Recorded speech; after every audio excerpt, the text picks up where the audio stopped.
이렇게 올릴 수밖에 없다는 겁니다. 그러면 이 사이 갭 있죠? 이거 그냥 보고만 계실 거예요. 지금 뭐 폭망한다는 기사만 떠가지고 두려워만 하고 계실 겁니까?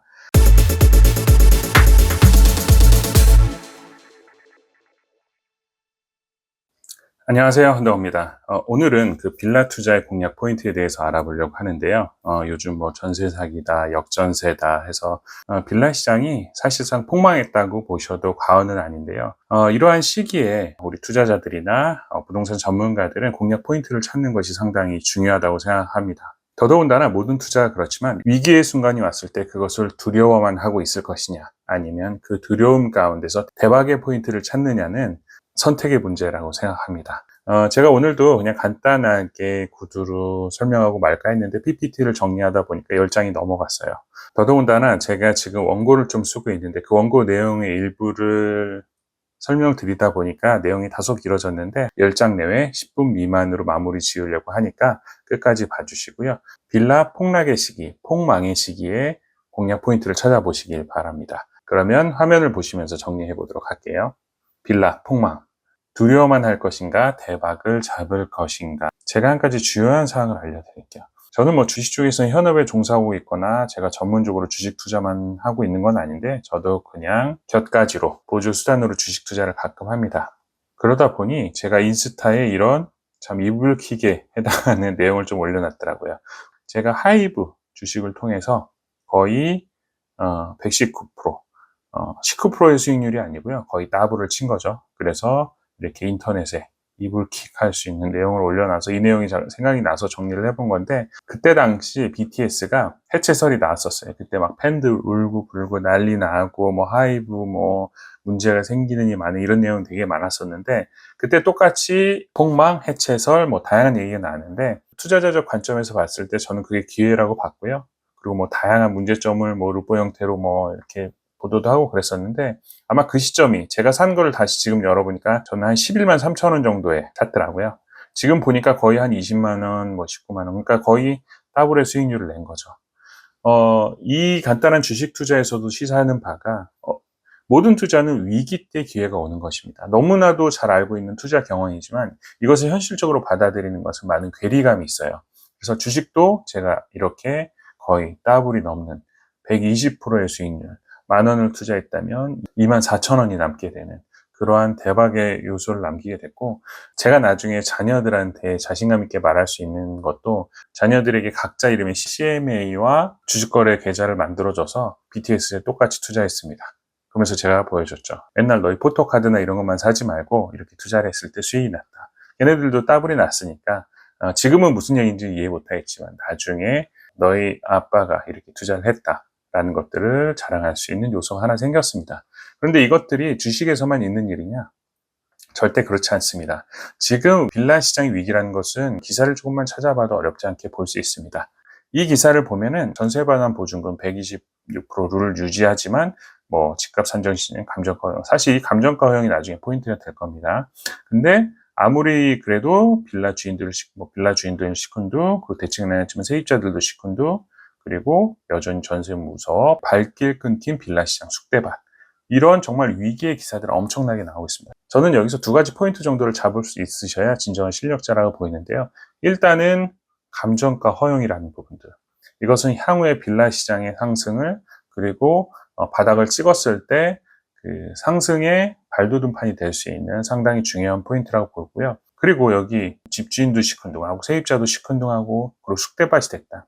이것은 무슨 얘기냐면요. 여기서 포인트를 잡아야 될 거는 전세 반환 보증의 126%를 유지하는 것도 깨달라는 그런 어떠한 아양이라고 보시면 됩니다. 그래서 제가 아까 BTS도 얘기했잖아요. BTS 해체세기 때문에 다 울고 두려움에 떨고 이렇게 하기보다는 그것이 어떤 공략 포인트가 되겠구나 찾는 것이 상당히 중요한데, 기존에는 전세보증금 보증 비율이 공시지가의 126%였다는 겁니다. 즉 공시지가가 1억짜리 빌라였다면 보증보험에 가입할 수 있는 금액의 범위가 1억 2,600까지였는데, 이 룰은 유지하지만 대신에 뒤에 보이는 이 감정가를 허용한다는 것은 기존의 공시지가와 감정가의 괴리를 좁힐 것이고, 즉 시장에서 거래되는 시세에 가깝게끔 감정평가가 나올 것이고요. 그러면은 빌라의 가격이 상승될 수 있는 요인이 될 것입니다.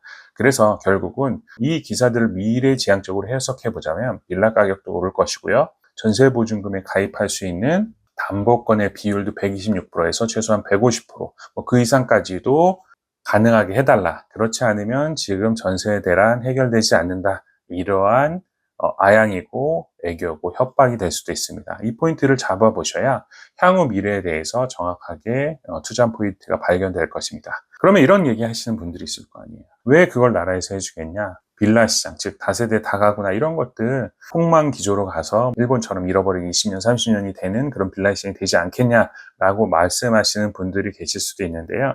자, 이 그림을 한번 보시면 일단 우리가 부의 사다리라고도 표현하기도 하고, 그리고 한국 사람들은 아파트를 좋아하잖아요. 이런 주거 시장으로 가기 위해서 끊임없이 저축을 하고 투자를 하는 게 우리 일반 시민들의 생활입니다. 그런데 빌라 시장이 폭망한다는 건 이 다가구 다세대라는 중간 다리가 없어지는 현상을 발생하게 돼요. 그래서 이것이 작은 시장이라고 생각할 수도 있겠지만 절대 작은 시장도 아니고요. 그리고 이 시장이 없어진다는 것은 나라 경제의 한 축이 무너진다는 얘기이기 때문에, 그리고 일반 시민들의 입장에서 봤을 땐 이 부의 사다리, 즉 주거 환경 개선의 사다리가 일부 중간이 무너져 버린다는 이야기이기 때문에 이러한 현상은 절대 일어날 수 없고요. 세금을 투입을 해서든 공시지가를 감정가로 변경을 하든 보증보험의 비율을 126%에서 150%로 변경을 하든 이 시장은 어찌됐든 꾸준히 유지될 수밖에 없는 시장이다라는 걸 말씀을 드리고 싶고요. 이제부터 말씀드릴 내용은 빌라 시장에 대한 원고가 있어요. 책으로 발간될지는 나와봐야 아는 거겠지만 제가 그 정리한 내용들을 일부 알려드릴 겁니다. 핵심적인 것들을 알려드릴 테니까 알고 계시면 좋을 것 같고요. 일단은 이 그래프를 좀 이해를 하셔야 돼요. 아파트 같은 경우는요, 아무리 매매가가 떨어진다고 하더라도 전세가에 역전당하는 현상 구간이 나올 수가 없습니다. 왜 그러냐면 상당히 투명하고 객관화되어 있기 때문이에요. 우리가 상식적으로 봐도 전세가가 매매가가 떨어진다면 위험해서 그 집에 전세로 들어가지도 않겠지만 설령 그 가격이면 아파트는 선호도가 높기 때문에 매매로 이어지는 현상이 상당히 일반적입니다. 하지만 이것이 가격이 객관화되고 대중화되어 있기 때문에 그런데 만약에 정보도 가려져 있고 투명하지 않다면, 그리고 시장이나 시세가 개별성에 의해서 상당히 불규칙하다면 어떤 현상이 발생할까요? 빌라처럼 이런 현상이 발생하는 거예요. 전세가가 매매가를 추월해버리는 현상이 나타나는 거예요. 지금 역전세나 전세사기나 이런 현상들이 이런 기현상 때문에 나타나는 거예요. 소비 심리학적으로 봤을 땐 이해가 안 되는 거죠. 예를 들어서 제주도에 가서 자동차 렌트를 하는데 자동차 렌트하는 가격이 구매 가격보다 더 비싸진다. 그럼 당연히 차를 사겠죠. 차를 사서 실컷 제주도 여행을 하다가 나중에 팔고 나와도 순수하게 이득이기 때문에 매매가랑 전세가랑, 즉 매매가랑 렌트 비용이랑 역전되는 것은 일반적인 경제 상황에서는 쉽게 일어나는 현상은 아닙니다. 하지만 이런 것들이 가격이 약간의 음성화되고 특히 각 상품에 대한 개별성이 강했을 때는 충분히 일어날 수 있습니다. 그래서 이 그래프만 이용하면 아파트 시장, 즉 일반적인 부동산 시장과 빌라 시장은 이러한 현격한 차이가 있고 이러한 차이들이 틈새 시장이 되고 이 틈새 시장은 블루오션이 될 수 있다라는 것들을 말씀을 드리고요. 간단한 예를 제가 하나 가져왔어요. 2억에 낙찰된 빌라인데요. 이 빌라 같은 경우는 현재 시세 같은 경우는 2억 7, 8천 합니다. 그럼 앉은 자리에서 7, 8천 벌 수 있네? 이렇게 단순하게 생각할 수도 있겠지만 요즘 빌라 시장의 단점은 매매가 되지 않는다는 거겠죠. 그러면 2억 7, 8천의 시세가 형성이 되어 있어도 매매가 되지 않으면 이분이 2억의 낙찰을 받았지만 팔 수 없다는 단점이 있을 수 있습니다. 그렇지만 이거는 사실상 플러스 P예요. 이 기존의 임차인 보면 한 2억 2천 선에서 전세 시세가 형성이 되어 있는 거예요. 제가 앞에 그래프로 보여드렸던 이러한 역전세 현상이 나타나게 되는 거죠. 그러면 이분 같은 경우는 그냥 일반 이 지역의 평균 시세로 매매 아니고 전세만 줘도요. 내가 2억에 낙찰받았기 때문에 2억 3천에 예를 들어서 전세를 두게 되면 3천만 원이라는 현금이 생기면서 부동산에 전세 빌라라는 부동산을 하나 더 등기할 수 있는 겁니다. 그래서 무피 투자, 소액 투자 이렇게 얘기하지만 사실 이러한 현상 같은 경우는 현금 3천만 원 현금으로 받으면서 이런 빌라 자산이 형성이 되는 거죠. 이 이후의 과정들은 나중에 설명을 한번 드리기로 하고요. 이 빌라 시장에 또 이러한 특수성이 있습니다. 트럭 장소 앙소화방이라는 얘기를 말씀을 드리고 싶고요. 소가 됐든 어떤 생선의 특수 부위가 됐든 특정 부위가 상당히 비싸잖아요. 그리고 맛있고요. 제가 예전에 일단 건축 때문에 한번 만났던 건축주가 있었는데 이분은 자동차 딜러라고 하시더라고요. 이분은 어떤 특수 차량, 트럭이 됐든 건설 현장의 차량이 됐든 트레일러에 달린 캠핑카 같은 거 이런 특수 시장만 공략을 하시기 때문에 진입장벽이 상당히 높고 대신에 그 장벽을 넘는 순간 경쟁자가 상당히 줄어들고, 남들은 10대 팔아야 될 때 본인은 한두 대만 팔아도 충분한 수익이, 남들보다 많은 수익이 나기 때문에 시간적으로도 상당히 여유롭고 시간을 효율적으로 쓰면서 비용적으로도 상당히 메리트가 있는 그런 딜러를 하고 계시더라고요. 빌라도 마찬가지입니다. 빌라 같은 경우는요, 여러 가지 다양한 특수한 사항들이 있는데, 지금 이 빌라 같은 경우는 실질적으로는 전용 면적은 9평으로 감정되어 있는 건데, 여기 보시면 투룸에 주방 거실이 나와 있는 빌라입니다.